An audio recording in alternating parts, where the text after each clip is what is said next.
Proton Inspira 1.8 Auto tahun 2011. Kereta dah cantik, cat dah baru, condition semua ok lagi, tak ada masalah. Kereta ni hanya boleh loan kredit dan loan kedai sahaja. Kalau nak beli cash pun boleh. Kalau berminat boleh datang kedai, tengok kereta, boleh test drive. Kereta ni accident free, boleh jalan jauh, tak ada masalah. Kereta ni ada warranty 1 tahun. Jom kita tengok bahagian dalam.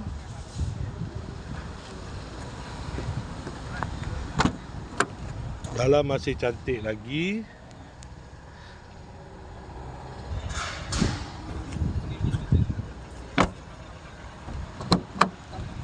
Aircon semua ok lagi.